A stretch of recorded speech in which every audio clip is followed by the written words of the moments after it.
Salam, hər vaxtınız xeyir olsun. 7-ci siniflərin iş dəftəri elektrik cəryanı şəkildəki elektrik cəryanı yarımbaşlığının suallarına baxırıq. Şəkildəki dövrədə cəryanın istiqaməti və elektronların hərəkət istiqaməti hansı rənglə göstərilmişdir? Deməli, burada qırmızı xətlərlə göstərilən birinci cəryanın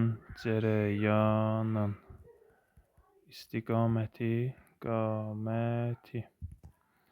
qırmızı oxlar ilə göstərilib. Deməli, bunu biraz qırmızı edək ki, tam da o formaya düşsün. Deməli, qırmızı rənglə göstərilənlər cəryanın istiqamətidir. İkinci, mavi oxlar ilə göstərilənlər isə elektronların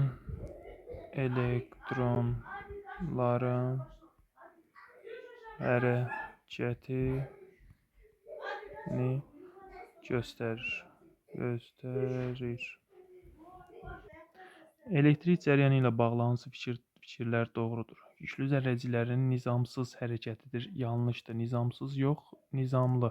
İkinci varianta baxsaq, yüklü zərrəciklərin nizamlı hərəkətidir. Doğrudur. Metallarda istiqaməti elektronların nizamlı hərəkəti istiqamətinədir. Yanlışdır.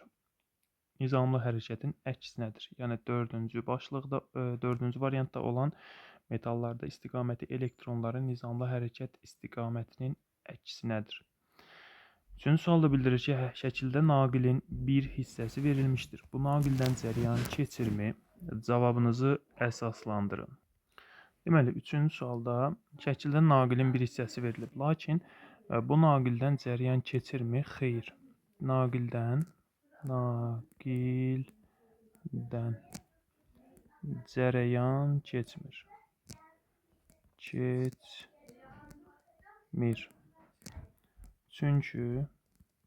Çünki elektrik cəryanı naqildəki elektronların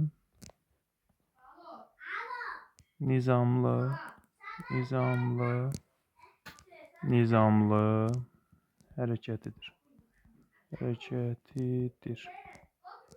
Burada fikir verdiyimiz üzrə elektronlar nizamlı hərəkət etmir. Yəni, burada elektronlar eyni tərəfə, hamısı sağa, hamısı sola bu şəkildə getsəydilər, cəryan yaranardı.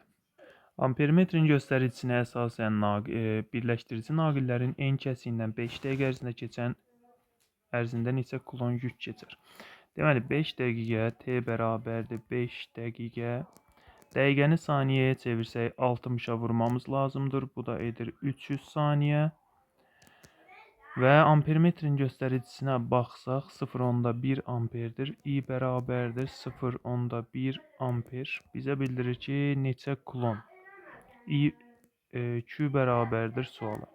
I bərabərdir Q bölək T düsturundan. Q bərabərdir I vurulsun T yazsaq. Deməli, cəryan şiddətimiz 0,1 vurulsun 300. Bu da edəcək 30 kulon. Cavabımız olur 30 kulon. Hansı halda ampermetr lampadakı cəryan şiddətini ölçür? Deməli, ampermetr dövrəyə ardıcıl qoşulmalıdır. Baxaq. Deməli, A variantında paralel qoşulub sayılmır. B variantında cəryan mənbəyinə paralel qoşulub sayılmır. Yenə də burada lampaya belə deyək, paralel qoşulduğunu görürük. D variantında lampaya ardıcıl qoşulur. Baxsaq bura. Və D variantı doğru cavabımız olar. Y variantında da yenə də olmur. Çünki buradan lampa gəlir, birləşir, gedir. Ampermetr gəlir, lampaya yenə də paralel qoşulur. Yəni, ampermetr özü dövrəyə ardıcıl qoşulan dövrə elementidir. A hərfindən yadımızda saxlamaq olar. Ampermetr ardıcıl, A hərfi. Voltmetr isə paralel qoşulur. Naqilin en kəsiyindən 20 saniyə ərzində 10 klon yük keçirsə 5 saniyə ərzində həmin naqilin enkəsindən neçə klon yük keçər? Deməli, bizə T-ni verir 20 saniyə və klon bərabərdir. Yük bərabərdir 10 klon. Biz bir dənə cəryan şiddətini tapsaq, növbəti verilən 5 saniyəyə uyğun olanda tapa bilərik. I bərabərdir Q bölünsün T. 10 böl 20. Bu da edir 0,5 amper. Və 5 saniyədə keçən yükün miqdarını tapmaq istəyiriksə, I 0,5-dir və Q bərabərdir suala. İndi baxaq. Q bərabərdir I vurulsun T'yə. Bu da edir 5, daha doğrusu 0,5 vurulsun 5. Bu da edir 2,5 klon. Doğru cavab olur C variantı. 7-ci sualda naqildəki cəryan şiddəti sabit olub 3 amperə bərabər olarsa, naqilin enkəsindən keçən yükün zamandan asılı qrafiki hansıdır? Deməli, burada cəryan şiddətimiz nə qədərdir? 3 amper. Yəni, bizə verilib ki, cəryan şiddəti 3 amperdir. Biz nə etməliyik? Q-nün T-dən asılılığında cəryan şiddəti 3 olanları tapmalıyıq. Burada cəryan şiddəti 1-dir. Baxın, bu hissədə 1-dir, bu hissədə yenə də 1-dir. Bizə isə 3 lazımdır. Burada 2'dir, burada 2'dir, bu da olmur. Burada da bura baxaq, C variantına baxaq. Ümumiyyətlə, cəryan şiddəti Q bölək T şəklində tapılır. 2, deməli, 6 bölü 2, 3, 12 bölü 4, 3. Demək ki, variantımız C olur. D-yə baxsaq, D-də 6 bölü 2, 3 eləyir, amma 6 bölü 4, 1,5 eləyir. Burada 6, burada isə 3. Yəni, istənilən halda doğru cavabımız C variantı çıxmış oldu. Dövrədə cəryan yaranması üçün zəruri şərtlər hansılardır? Dövrədə cəryan yaranması üçün maddə sərbəst hərəkət edən yüklü zərrəciklər olmalıdır. Deməli, biri birinci, çünki deyir ki, maddə sərbəst hərəkət edən yüklü zərrəciklər olmalıdır. Maddə sərbəst yüklü olmamalıdır. Bu yanlışdır. Yüklü zərrəcikləri nizamlı hərəkət etdirilən elektrik sahəsi olmalıdır. Hərəkət etdirən elektrik sahəsi yox. Hərəkət etdirən elektrik təsir qüvvəsi olmalıdır və yaxud elektrik təsir qüvvəsi təsir etməlidir. Deməli, dövrə qapalı olmalıdır və bir də dövrə açıq olmalıdır. Xeyr. Doğru cavab oldu 1, 4. 9-cu sualda bildirir ki, şəkildə naqillərin enkəsi ilə vahid zamanda keçən sərbəst elektronlar göstərilib. Naqildəki cəryanın şiddəti arasında hansı münasibət doğrudur? Yəni, birinci naqilə baxsaq, elektronu daha çoxdur. İkinci naqilə baxsaq, üçüncü ilə elektronlar eynidir. Və burada fikir versək, birinci naqilin cəryan şiddəti daha böyükdür. İkinci isə üçüncüyə bərabərdir. D variantı doğru cavabdır. Aşağıdakılardan hansı cəryan şiddətinin vahididir? Cəryan şiddəti I bərabərdir Q bölək T düsturu ilə tapılır və I bərabərdir yükün vahidi klon, zamanın vahidi saniyə oldu. Klon bölünsün saniyə. B variantı doğru cavabdır. 6.3 yarımbaşlığında bildirir ki, gərginliyin birinci sualda bildirir ki, gərginliyin vahidi hansıdır? Gərginlik U hərfi ilə işarə olunur və vahidi voltdur. Volt. B variantı doğru cavabdır. Amper cəryan şiddətinin vahididir. Metr uzunluğun, klon yükün vahididir. Joule isə enerji və işin vahididir. Gərginlik hansı ifadə ilə müəyyən olunur? W bərabərdir Q U-ya. Buradan U-nu tapsaq, W bölünsün Q olur. B variantı doğru cavabdır. Hansı hallarda voltmetr lampadayı gərginliyi ölçüdür? Voltmetr dövrəyə paralel qoşulmalıdır. Baxaq. A variantın birincidə uyğun deyil, ikincidə uyğun deyil, üçüncüdə uyğun deyil, dördüncüdə uyğundur. Çünki lampaya paralel birləşdirilib və doğru cavab olur 4. Ampermetr və voltmetr oxşar və fərqli xüsusiyyətləri Euler Venn diaqramında qeyd edilir. Baxaq. Ölçü cihazıdır. 1, ikisinə də ortaqdır. Dövrə elementinə ardıcıl birləşdirilir. Ampermetr ardıcıldır. Dövrə elementinə paralel birləşdirilir. Voltmetr paraleldir. Cəryan şiddətini ölçür. Ampermetr gərginliyi ölçür. Voltmetr. Şəklə əsasən dövrədəki lampalar eyni olarsa hansı ifadələr doğrudur?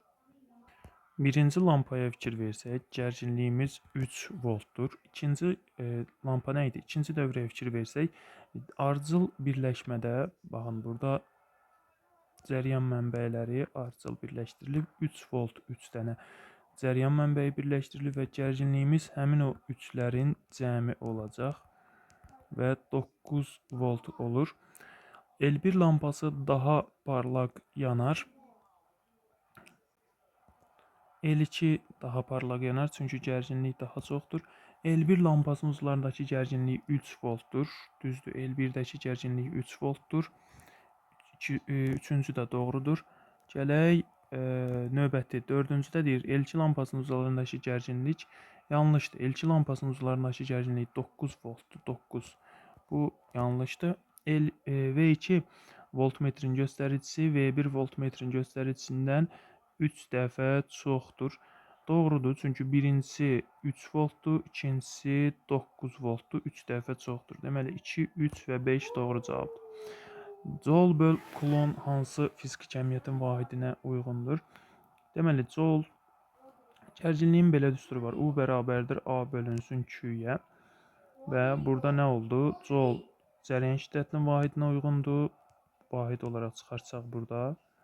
Cərəyan şiddətinin vahidi Joule'dur. Yükün vahidi isə Coulomb'dur. Joule böl Coulomb gərginliyin vahididir. Şəkildəki dövrədəki cəryan mənbəyin gərginliyi 10 volt olarsa, verilmiş halda voltmetrin göstəricisi nəyə bərabərdir? 7-ci sualda burada bildirir ki, gərginlik 10 volt olarsa, cəryan mənbəyini, yəni burada 10 volt olarsa, voltmetrin göstəricisi nəyə bərabərdir? Voltmetrin də göstəricisi 10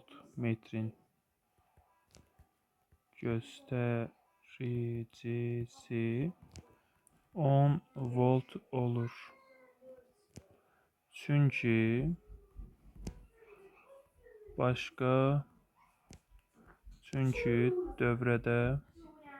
dövrədə başqa işlədicilər yoxdur. 8-ci sualda bildirir ki, cəryan mənbəyi şəkildəki kimi birləşdirilərsə, mənbə tərəfindən 1 kulon yükə nə qədər enerji verilər? Ardıcıl birləşdirilib, 3 ardıcıl birləşmədə gərginliyimiz olur 3 vurulsun 1.5 və yaxud gərginliklərin cəmi, bu da edir 4.5. Nə qədər enerji verilər? Q bərabərdir 1 kulon. Yükləri cəmləmirik və s. bir şeylər etmirik. Çünki ardıcıl birləşmədə yüklər eynidir. W-nu, enerjini tapsaq, W bərabərdir Q-U-ya, Q vurulsun U.